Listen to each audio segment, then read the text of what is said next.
حضرت موسیٰ علیہ السلام جب مدین گئے ہجرت کرنے کے بعد مصر سے، تو وہاں انہوں نے، جبکہ ان کے پاس نہ کوئی گھر تھا، نہ کوئی شیلٹر تھا، نہ کوئی جگہ تھی، تو انہوں نے دعا مانگی، رب انی لما انزلت الی من خیر فقیر، کہ اے میرے رب تو جو بھلائی بھی میری طرف نازل کرے میں اس کا محتاج ہوں۔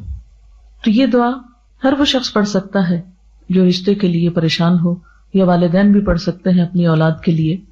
اور پھر قرآن کہتے ہیں منہ سے زور سے کہکا مارنے سے وضو ٹوٹ جاتا ہے۔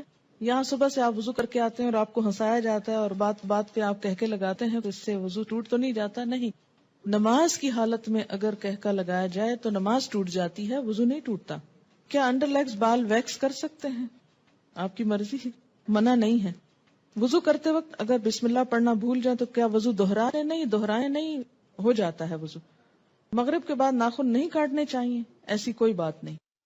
ناک میں پانی چڑھانا سائنسز کے علاج کے لیے مفید ہے، کسی نے کمنٹ بھیجا۔ حاجت کے نفل کے لیے کیا الگ وضو کرنا ہوگا؟ آپ نے حدیث پڑھی تھی کہ آپ صلی اللہ علیہ وسلم نے فتح مکہ کے موقع پر ایک ہی وضو سے کئی نمازیں ادا کی تھی۔ شیرٹن میں ایک آنٹی واش روم کے ٹائلز پر تیمم کر رہی تھی۔ میں نے کہا ٹائلز کی دیوار پہ تیمم نہیں ہوتا، لیکن وہ کرتی نہیں۔ جی ہاں، ٹائلز پہ تیمم نہیں ہوتا اس لیے کہ وہ تو پکی ہوئی مٹی ہے، سعیدن طیبن ہے جس کے اوپر ہوتا ہے، تو وہ سعید کی اس میں نہیں آتا۔ اور دوسرا یہ کہ واش روم کے اندر تیمم کی وجہ کیا ہے آخر؟ کیا صرف تھک جرابوں پر مسا ہوتا ہے؟ آج کل تھن ساکس پر مسا نہیں کیا جاتا۔ بات یہ ہے کہ جب جراب کا لفظ آیا تو تھن تھک کی بات نہیں کی گئی۔ بات یہ ہے کہ اس تکلیف سے بچانا مقصود ہے کہ آپ اسے بار بار اتارے۔ ہاں، پھٹی ہوئی جرابیں نہ ہوں کہ جس میں بہت بڑے بڑے ہولز ہوں کہ وہ ساری سکن ایکسپوز ہو رہی ہے، یا ایسی باریک ہو کہ نیٹ کی بنی ہوئی کہ جو جراب کم اور پاؤں زیادہ نظر آ رہا ہو، تو یہ چیز آپ خود دیکھ لیجئے۔ اگر مہندی لگی ہو تو کیا وضو ہو جائے گا؟ جی بالکل ہو جائے گا، کیونکہ مہندی رکاوٹ نہیں بنتی پانی میں۔ ہاں، اگر ایسی کوئی چیز آپ نے لگائی ہے کہ وہ چھلکا بن گیا اور اس کے اوپر سے اتر رہا ہے تو وہ اور بات ہے۔ کسی بھی چیز کے لگنے کے بعد اگر پانی اس کے ریشے تک پہنچ جائے، ویٹ ہو جائے، وہ سارا دھل جائے، اس کے اندر سے پانی گزر جائے، تو کوئی بھی چیز منع نہیں ہے۔ ہاں، اگر کوئی چیز پانی کے اور اس سکن کے درمیان بیریئر بن جائے، کوٹنگ ایسی ہو کہ پانی سکن کو ٹچ نہ کرے، تو پھر ٹھیک نہیں۔ کتے کے بارے میں سوال ہے کہ کپڑے کو لگ جائے تو نماز پڑھ سکتے ہیں؟ جی، اگر ڈرائی ہے تو ٹھیک ہے، کوئی حرج نہیں، لیکن اگر ویٹ کتا ہے، اس کے چھینٹے آپ کے اوپر آ گئے ہیں تو درست نہیں ہے۔ کیا عورتوں کا ختنہ جائز ہے؟ آپ کس دنیا میں رہتے ہیں؟ کس دنیا میں رہتے ہیں؟ مجھے حیرت ہوتی ہے بعض دفعہ آپ کی حیرت پر۔ آپ کو پتا ہے بعض افریقن کنٹریز میں یہ رواج ہے۔ اس میں آپ دیکھیے کہ یہ ان کا ایک لوکل رواج ہے۔ اسلام نے عورت کے ختنے کا حکم نہیں دیا ہوا۔ یاد رکھیے، کسی حدیث میں عورت کے ختنے کی بات نہیں آتی، مردوں کے ختنے کی بات آتی ہے، اور ان کے لیے تو پروو ہو چکا ہے کہ ان کی صحت کے لیے ضروری ہے۔ لیکن اگر کسی خاص علاقے میں یا کسی خاص کلٹ میں ایسی کوئی چیز ہے تو وہ ان کا لوکل کلچر ہے، it's nothing to do with Islam. اور اس پہ بہت پروپیگنڈا بھی ہو رہا ہے، آپ کو پتا ہے۔ میں نے خود کئی جگہ پر یہ پڑھا ہے کہ اسلام نے عورت پہ بڑے ظلم جو ڈھائے ہیں، ان میں سے ایک ظلم یہ بھی ہے کہ بعض علاقوں میں عورت کے ختنے ہوتے ہیں۔ یہ اسلام نے ظلم نہیں ڈھایا، یہ لوکل کلچر کی بات ہے۔ اور اگر کسی علاقے کا کلچر ایسا اور پھر انہوں نے اسلام قبول کر لیا اور کلچر بھی ساتھ ساتھ رکھا، اب مثلاً آپ کسی دن یہ پروپیگنڈا شروع کر دیں کہ جو کانچ کی چوڑیاں ہوتی ہیں اگر ٹوٹ جائیں تو عورت بیچاری کا وہ خون نکال دیتی ہیں اور یہ بڑا ظلم ہے، اس لیے ان کو بنانا بند کرنا چاہیے، تو اب یہ اسلام نے تھوڑی آپ کو کہا کہ آپ کانچ پہنے۔ آپ کا لوکل کلچر ہے، کسی اور ملک میں ایسا نہیں ہوتا، تو آپ کی مرضی، آپ پہنے نہ پہنے، پہنے تو احتیاط کریں، نہیں پہنے تو نہ پہنے۔ بہت ساری چیزیں ایسی ہیں کہ جس میں اسلام نے نہ کرنے کو کہا ہے اور نہ چھوڑنے کو کہا ہے۔ بہت سے لوگ کہتے ہیں کہ دیوار پر ہاتھ مار کر تیمم ہو جاتا ہے، اگر اس پر مٹی ہو کے قرآن پاک کی آیت کیا ہے؟ سعیدن طیبن۔ پلین میں پانی موجود ہے، واش روم بھی ہے، لیکن جا کر کرنا مشکل ہے، تو کیا تیمم کر کے نماز پڑھ سکتے ہیں؟ وہاں وضو کی جگہ کتنی ہوتی ہے یہ بھی بتائیے۔ دوسری بات یہ کہ جو لمبی فلائٹس ہوتی ہیں اس میں بعض حضرات وضو کر کر کے پانی اس طرح ختم کر دیتے ہیں کہ اس کے بعد میں جانے والوں کو بیچاروں کو ہاتھ دھونے کے لیے بھی کچھ نہیں ملتا۔ میں خود اس بات کی عینی شاہد ہوں۔ اس لیے جہاں پانی صرف وقتی استعمال کے لیے رکھا گیا ہو وہاں آپ اس سے زیادہ استعمال کر کے دوسروں کا حق نہ ماریں۔ ہاں، آپ پوچھ لیں جہاز والوں سے کہ اس میں 300 لوگوں کے وضو کا اہتمام ہے تو ٹھیک ہے، کر لیں۔ اگر غسل کرنے کے بعد استنجا کیا جائے تو کیا وضو قائم رہے گا؟ نہیں۔ اگر صابن لگاتے ہوئے یا ویسے دوبارہ انسان کا ہاتھ ایسی جگہ کو چھو جائے کہ جس کے چھونے سے وضو ٹوٹ جاتا ہے تو غسل کے بعد پھر دوبارہ وضو کرنا ہوگا. کیا وضو کے بغیر حدیث کے ٹیکسٹ کو چھوا جا سکتا ہے؟ چھوا جا سکتا ہے. غسل پاکی میں غراروں کا حکم ہے؟ نہیں، ایسا کوئی حکم نہیں ہے. یعنی کلی کرنا کافی ہے، گلے میں پانی ڈال کے غرارے کرنا ضروری نہیں. کسی نے مسئلہ پوچھا کہ انٹر کورس کے بعد پاک ہو جاتی ہے اور نماز بھی پڑھ لیتی ہے لیکن اس کا ڈسچارج ہوتا رہتا ہے تو اس صورت میں کیا کریں؟ ایک دفعہ نہانے سے پہلے اپنی طرف سے پوری صفائی کر لی جائے. اگر اس کے بعد کوئی ایسی چیز ہو تو دوبارہ بس وضو ہی کافی ہے. کیا ریزر کا استعمال کر سکتے ہیں؟ جی کر سکتے ہیں. MATTE یہ کس قسم کی لپسٹک ہوتی ہے؟ صرف لپسٹک ہوتی. کیا اس سے وضو ہو جاتا ہے یا پانی ہونٹوں تک نہ پہنچے گا؟ میں نے کبھی لگائی نہیں، اس لیے مجھے پتہ ہی نہیں کہ یہ کیسی لپسٹک ہے. یاد رکھیں کہ چھوٹے چھوٹے سوال اس طرح کے پوچھنے کے بجائے شریعت کا ایک اصول یاد رکھیں. ہر وہ چیز جس سے پانی سکن تک پہنچنے میں رکاوٹ نہیں ہوتی اس سے وضو ہو جاتا ہے. کوئی بھی چیز جس کے لگنے سے پانی سکن کو نہیں چھوتا، خواہ وہ کچھ بھی ہو، وضو نہیں ہوگا.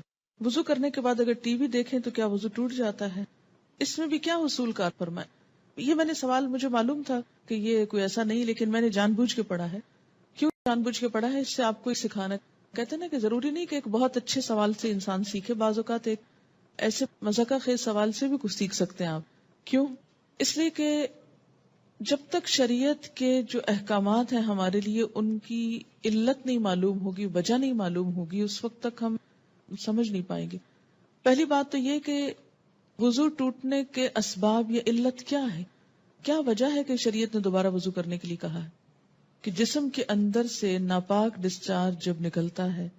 مثلا بہت سے لوگ مجھ سے پوچھتے ہیں بچوں کو دودھ پلانے سے وضو ٹوٹ جاتا ہے؟ نہیں ٹوٹتا.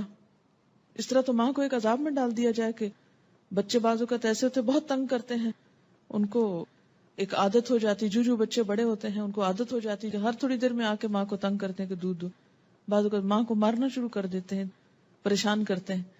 اب ماں صرف اس لیے مار کھاتی رہے کہ میرا وضو ہے. اور بعض اوقات یہ کہ 2 سنت پڑھی آپ نے اور فرض پڑھنے کے درمیان میں بچے نے شور مچانا شروع کر دیا.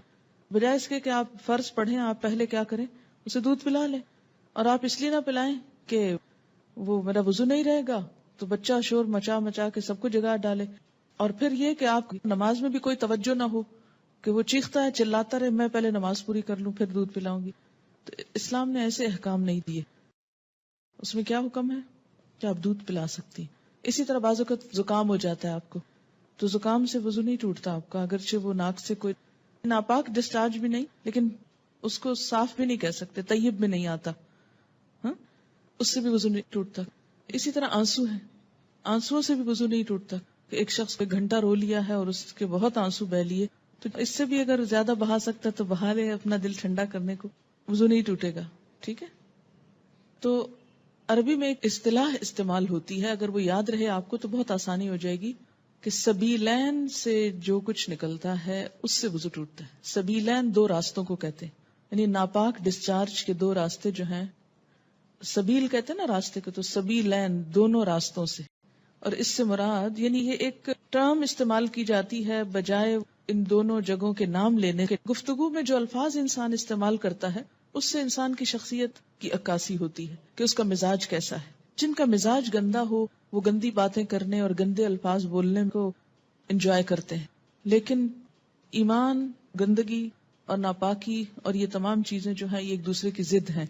یہ انسان کی ضروریات میں سے تو ہیں، اسی لیے انسان کیا کہتا ہے، اپنی ضرورت سے فارغ ہونا. ایک بہترین لفظ ہے جو مطلب بھی پورا کرتا ہے اور ان الفاظ میں بھی کوئی قباحت نہیں ہے، کوئی شناعت نہیں ہے. تو اسی طرح جب سبیلین کا لفظ بولا جاتا ہے تو اس لفظ کے سمجھنے میں آپ کو تو دقت نہیں ہے کیونکہ آپ عربی پڑھتے ہیں، قرآن پڑھتے ہیں، آپ کو اتنا معلوم ہے لفظ. جو چیز وضو لازم کرتی ہے وہ کیا ہے؟ سبیلین سے کسی چیز کا اخراج، ڈسچارج. ٹھیک. بعض ڈسچارجز سبیلین سے صرف وضو کو ضروری کرتے ہیں اور بعض سے غسل بھی فرض ہو جاتا ہے. ٹھیک. جہاں تک خون کے نکلنے کا تعلق ہے، سبیلین کے علاوہ اگر جسم کے کسی حصے سے خون نکلتا ہے، مثلا دانت سے نکسیر پھوٹ گئی، کہیں اور کٹ لگ گیا، جسم سے خون نکل آیا، اس کے بارے میں دو آراء ہیں، اختلاف ہے. سبیلین میں کوئی اختلاف نہیں، یاد رکھیے سبیلین کے اخراج میں کوئی بھی اختلاف نہیں. سب کے ہاں ایسے ڈسچارج سے، کسی بھی چیز کے نکلنے سے وضو نہیں رہتا. لیکن خون اگر سبیلین میں سے نکلے تو وضو نہیں رہے گا، مگر جسم کے کسی اور حصے سے، مثلا دانت سے، ناک سے یا ہاتھ سے. اس کے بارے میں دو رائے ہیں. دو کون سی رائے ہیں؟ ایک رائے یہ ہے اگر اتنا نکلے کہ ایک قطرہ بن کے بہہ جائے، بہنے والا خون نکلے تو وضو نہیں رہتا. ٹھیک ہے، بہنے سے مراد کیا ہے؟ مثلا کٹ لگا، پہلے رستا رہا، پھر کٹھا ہوا، کٹھا ہو کے ڈراپ گر گیا تو وضو ٹوٹ گیا. ایک یہ رائے. دوسری رائے کیا ہے اس میں کہ نہیں، اس سے وضو نہیں ٹوٹتا. اور وہ دلیل کیا دیتے ہیں کہ حضرت عمر رضی اللہ تعالیٰ عنہ کو جب نماز میں شہید کیا گیا تھا تو انہوں نے نماز چھوڑی نہیں، یا حضرت علی رضی اللہ تعالیٰ عنہ کا جب تیر نکالا گیا تھا نماز کی حالت میں تو انہوں نے نماز توڑی نہیں تھی. ظاہر ہے تیر نکلا تو کیا خون نہ نکلا نا. ہاں، اسی طرح اگر آپ نے وضو کیا ہے، بعض اوقات ایسا ہوتا ہے نا کہ وضو کر کے آپ ہٹنے لگتے ہیں کہ آپ کو منہ محسوس ہوتا ہے، آپ دوبارہ سپٹ کرتے ہیں تو کیا ہوتا ہے، اس میں کچھ ریڈش محسوس ہوتا ہے کہ لگتا ہے کہ مسوڑوں سے خون آ گیا.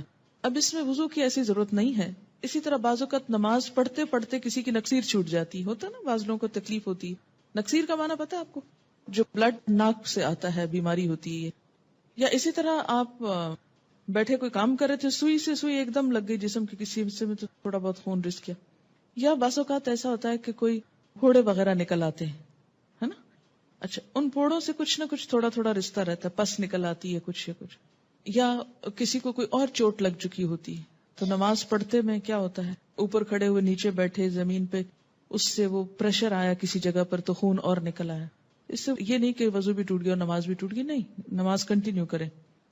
تو تھوڑا بہت اس طرح کا اگر بلیڈنگ وغیرہ ہوتی ہے تو اس کو اگنور کیا جا سکتا ہے. اسی طرح آپ وضو کر کے کھڑے ہیں، ناک سے زکام آ رہا ہے کوئی فرق نہیں پڑتا، رو رہے ہیں آپ، رو رہے ہیں کوئی بات نہیں. یا منہ سے رال ٹپک گئی، بعض لوگوں کو بیماری ہو سکتی ہے منہ سے رال ٹپکنے کی، سوتے میں ٹپکے کی تو وہ تو پھر ویسے ہی وضو نہیں رہے گا.